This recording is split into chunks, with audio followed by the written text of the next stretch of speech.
So what are all these dealers smiling about? Bottom lines that news reporters turned into headlines all over the country.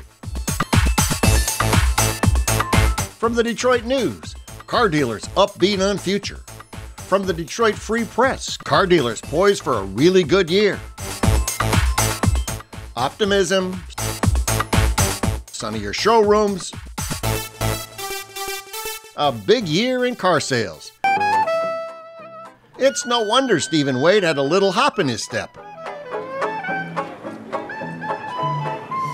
Glenn Mercer's news conference on his study of the manufacturer's facilities image programs drew extensive media coverage, facilitated by an exclusive NADA gave to Automotive News on this issue.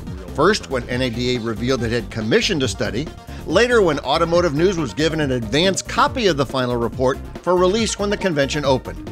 Stephen Wade's speech focused on the issue, urging the programs be more flexible, and several senior execs agreed. Having some level of flexibility in your program is really important. Making the program voluntary so that you can work, because every dealer's situation is a little different. We didn't want to overburden their fixed costs with really expensive gold-plated Taj Mahal dealerships. That was never our plan or intent. So we came up with a really smart program, I think, that gets an appropriate level of consistency and look from dealership to dealership so consumers can have that Hyundai brand feeling.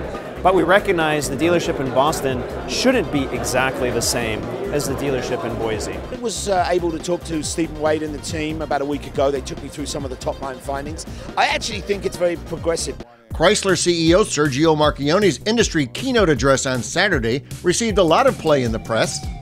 Reporters focused on fuel economy when covering Bill Underwriter's speech to the convention on Monday. Former President George Bush's comments about the bridge loans for General Motors and Chrysler dominated the reporting on his appearance. Chief economist Paul Taylor's sales projections received a lot of coverage. Bloomberg, Automotive News, Wall Street Journal, and many others. The guide's Jonathan Banks provided insight into used vehicles, a subject of both print and broadcast reports. If you're in the market for a used car, be prepared to pay more this year. According to the National Automobile Dealers Association, the average price for pre-owned vehicles will jump 1.8% this year. While the economy is picking up, does that mean you might get behind the wheel of a new car this year? The National Automobile Dealers Association thinks you might. Vehicle sales, they predict, will go up 9% this year, thanks to new offerings in the showroom and low interest rates.